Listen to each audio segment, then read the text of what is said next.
Hello and welcome back to another update where I cover the latest developments throughout the front line in the Russo-Ukrainian war. It is your host Weep Union, and in this one we see there are a lot of Russian advances in the southern and eastern section of the front line. The Russians have advanced southwest of Pokrovsk towards the Dnipropetrovsk region. The Russians have also managed to advance north and south of Kurakhove to expand their zone of control in the Kurakhove pocket. The Russians have advanced in the Zaporizhzhia section of the front line towards Orikhiv from the eastern direction. The Russians have expanded their zone of control near Vostchenka, southeast of the intersection between Pokrovsk in the west and Konstantinivka in the east.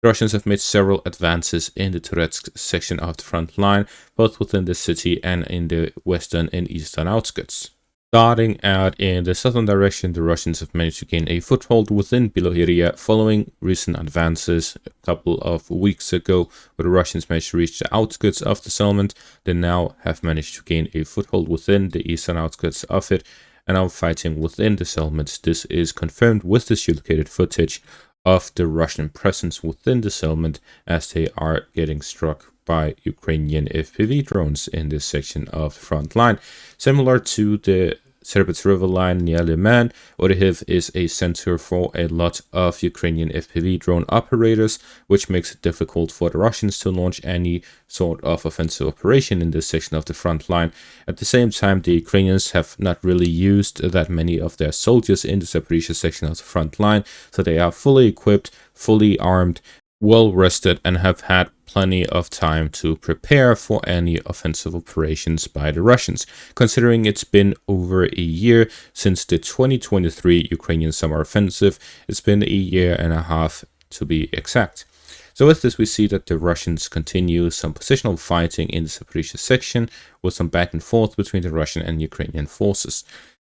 Moving on to the Kurakhove pocket direction, the Russians have advanced further along the fortified positions southwest of Kurakhove following the capture of the remaining parts of the city. The Russians have also advanced in the southern flank of Kurakhove towards the water treatment plant southwest of Kurakhove, as well as fighting over the fortified positions of the Ukrainians east of Yantarne. And again, this is confirmed with this geolocated footage showing additional Russian offensive operations in this direction. The Russians are looking to completely gain full control over the pocket, aligning the front line with the Vovcha River line and the Sukhyali River line, and start fighting over settlements such as Ulekli, Konstantinopel, Rusliv, and Andrivka, to then start moving towards the Dnipro region, here west of Kurakhove as well. Kurakhove will soon be turned into a supply hub for the Russian armed forces, for further offensive operations towards the Dnipro region. As we see, there's this highway that connects here between the city of Donetsk in the eastern direction through the southern flank of Marinka into Kurakhove and then all the way towards the Dnipro region. This highway is actually connected all the way to the city of Zaporizhzhia in the western direction, similar to Pokrovsk. So the Russians may start offensive operations west of Kurakhove and into the Dnipro region following the capture of Kurakhove, similar to what they are doing west of Selidove towards the western flank of Pokrovsk, and to cut off the supply line going in and out of Pokrovsk towards Zaporizhzhia. The Russians have their own road that is connecting directly to that now, which they can use as a logistical supply hub, as Kurakhove was previously a city for 20,000 people, and it is largely intact. This image here shows a screenshot from a drone flying over Kurakhove, and we can see the majority of the apartment complex buildings are still completely intact. Some are heavily damaged, but others are lightly damaged. The majority of the buildings are so much intact that they can easily be used to store ammunition and infantry for building up troops for offensive operations in the western direction. The Russians are also continuing offensive operations in the northern flank, where they've managed to gain a foothold within Petropavlivka, the eastern parts of the settlement, while also fighting over the fortified positions south of the settlement, as we see with this geolocated footage here. We see the Russians continue offensive operations in the northern and southern flanks of Kurakhove, as well as directly west of Kurakhove, to expand their zone of control over the area and gain full control over the pocket, and advance further towards the settlements of Andrivka, Konstantinopel, and Rusliv as the main targets. Moving further north, the Russians are advancing south of Novoyelizavetivka, where they are crossing over the river line and advancing towards the village agglomeration from Preobrazhenka in the western direction to Yasenova in the eastern direction. This is to advance further down south along the main highway towards the northern flank of settlements such as Andrivka and Oleksivka. There are these settlements in between the two, which the Russians will look to gain control of it to advance further towards the southern flank, where they can flank the fortified positions from the rear, from their weak point, and at the same time to gain these settlements under their control, which will allow them to have multiple outposts where they can gather forces and ammunition for offensive operations into the Dnipro region. We see that the movements the Russians are currently undergoing is not an offensive operation in and of itself, but instead a preparation for offensive operations into the Dnipro region,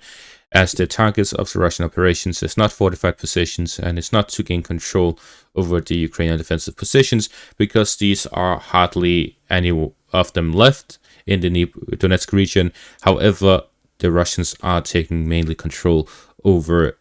logistical supply hubs, which they themselves can use for further offensive operations to develop offensive operations towards Pokrovsk, the Dnipro region, and the city of Zaporizhia in the future. Moving on towards the southwestern flank of Pokrovsk, the Russians have advanced southeast of Novoalexandrivka. They've managed to advance towards Novovasilivka and Solone, capturing the eastern parts of the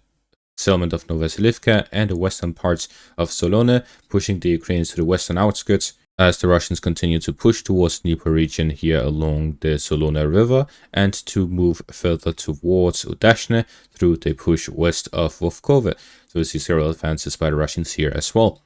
The reason why the Russians are planning to gain control of these logistical supply hubs and settlements out in the open is to consolidate their gains that they've made over the past months following the fall of Avdiivka and all the way to the Battle of Pokrovsk, to be able to gather larger forces now that they are far away from the city of Donetsk. Donetsk can act in and of itself as a logistical supply hub, a major one that can direct massive forces and then send it and out delegate them to different settlements such as Selidove, Novorodivka, Pokrovsk, Kurahove, and Velika Novosilka in the future for offensive operations into the Dnipro region and other regions in the western and southern parts of Ukraine. In the northern direction, the Russians have advanced further along the western parts of Lysychenka, capturing several fortified positions of the Ukrainians and securing some first lines here to the west of the settlement. With this, the entire crossing is now under Russian control, and they are now moving onwards along the fortified positions, fighting over the few remaining ones to push onwards towards the intersection, cutting off the city of Pokrovsk from the city of Konstantinivka here in the Donetsk region. This will significantly limit the supplies going in and out of Pokrovsk, as Russians are already closing in on the road towards Zaporizhia, moving onwards towards the roads towards the Dnipro region, and cutting off the road in the eastern parts as well, will leave only one highway in and out of Pokrovsk, which is one that is a massive detour away from the main road to go in and out of the city, and also the limitations from only having one road, which with cover from Russian FPV drones, reconnaissance drones, artillery, and FAB bombs would be practically unusable, and the city would be operationally encircled from multiple sides. The Russians also continued offensive operations west of Toretsk towards Shcherbinivka, following their initial push towards the school in the northwestern parts of the settlement. The Russians were pushed back and are now consolidating their gains north of Leonidivka to push yet again into Shcherbinivka, but with a direct push instead this time, as the Russians continue offensive operations in the western parts of Toretsk. Within Toretsk itself, following the Russian push into the western outskirts of the city, the Russians also moving further along the northern parts of the apartment complex area and have captured the majority of the village of Krymske, which is connected to Toretsk itself. The Russians are now consolidating the gains between the eastern and central parts of the city as they move towards the industrial area in Krymske to gain full control over the city of Toretsk. It is only a matter of time until the Russians gain full control over the city, as the Ukrainians have lost the majority of their advantageous defensive positions and they are on the back foot both in the western and northern parts of the city. And with this, we can see that the Russians have clearly initiated a new offensive operation within Toretsk itself, where following the capture of the industrial zone in the central parts of the city, as well as the apartment complex area, they initiated a new offensive operation to push the Ukrainians out of the city, gain full control of it,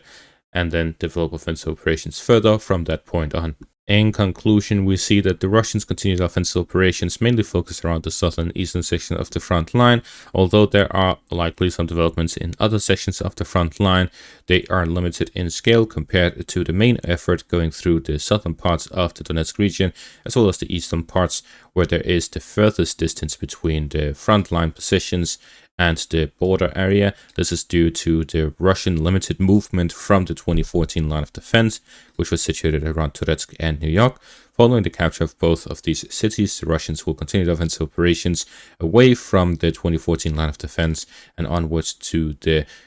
border area with Kharkiv and the Dnipro region. And that is going to be all for this update. Thank you all for watching. Make sure to leave a like, subscribe, check out my Patreon and YouTube membership for additional content. Thank you all for watching and have a great day.